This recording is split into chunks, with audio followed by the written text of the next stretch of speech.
Saya tidak peduli siapapun Anda. Anda pernah bermaksiat, Anda pernah berbuat salah. Kita manusia yang tidak luput dari dosa. Tapi saya ingin berikan tawaran dari Al-Quranul Karim. Quran surah keempat An-Nisa ayat 100, posisi paling kiri sebelah bawah. Pernah ada orang berbuat maksiat yang tak terlukiskan. Ada seorang yang pernah bunuh orang. Bunuhnya bukan 1, 2, 100 orang. Tak terlukiskan bilangannya. Kriminalitas tidak perlu diukur karena Anda akan lelah menghitungnya.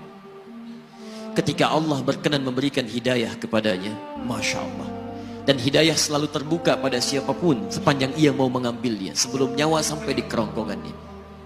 Tiba-tiba datang ia pada seorang alim dan berkata, saya ingin berubah.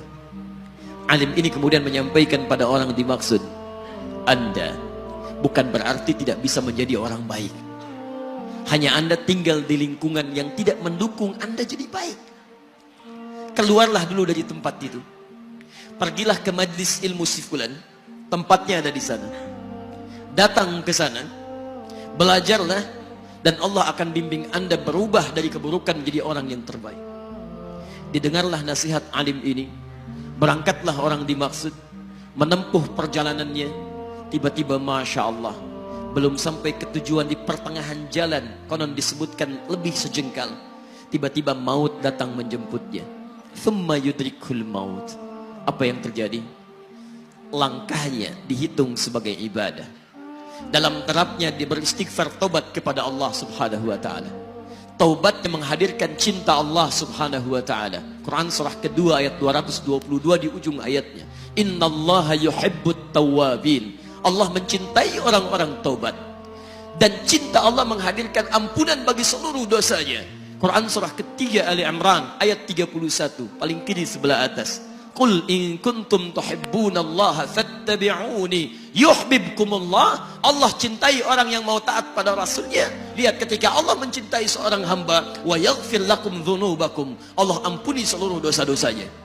Derap langkahnya menghadirkan istighfar, taubatnya menghadirkan cinta Allah menghadirkan seluruh ampunan bagi dosa-dosa yang ia miliki. Maka apa yang terjadi? Di tengah perjalanan maut menjemputnya, thumma yudrikhul maut faqad waqa'a ajruhu 'ala Allah. Dan pahala diberikan kepada orang tadi. Di jalan, maaf, maut datang, taubat diterima, dosa diampuni, dan amalan didapati dengan derap langkahnya. Maka apa yang terjadi? Thumma yudrikhul maut faqad waqa'a ajruhu 'ala Allah. Pahalanya dituliskan oleh Allah, dakhalal jannah, kata Nabi, masuk surga orang ini. Anda bisa bayangkan, pernah bunuh orang 100 orang, mabuk tak terlukiskan, kriminalitas tak perlu dihitung. Ketika dia mau bertobat, datang ke majlis ilmu, Masya Allah, meninggal di tengah jalan, kata Nabi, dakhalal jannah. Bertobat diampuni dosanya, derap langkahnya ada pahalanya, dakhalal jannah. Turun ayat untuk melukiskan tawaran yang sama kepada kita. Wa may yuhajir fi sabilillahi yajid fil ardi muraghaman katsira was'a.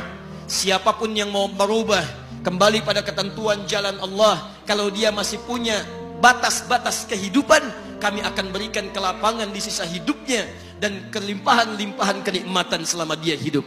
Wa may yakhruj min baitihi muhajiran ila Allahi wa rasulih. Namun bila ada di antara mereka baru ingin berhijrah, ingin berubah jadi lebih baik dalam pandangan Allah dan Rasulnya, tiba-tiba thumma yudrikul maut, baru keluar dari tempat dia tinggal, belum sampai ke tempat dia belajar, datang maut menjemputnya. Faqad waqa'a ajruhu 'ala Allah. Kami terima semua amalnya, kami ampuni dosa-dosanya, dan kami tuliskan namanya di dalam surga.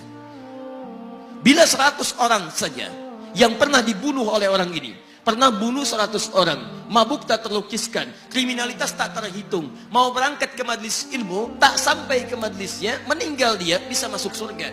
Masa Anda yang tidak pernah bunuh orang? Ada yang pernah bunuh orang di sini? Boleh angkat tangan? Ada polisi di sini, langsung saya sampaikan insya Allah.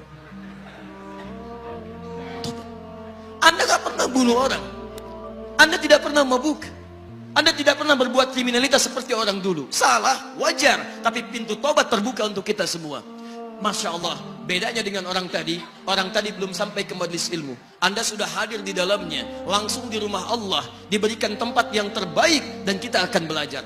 Kalau dengan semua ini belum mempermudah Anda ke surga, dengan cara apa lagi Allah mesti mengantarkan Anda ke surga?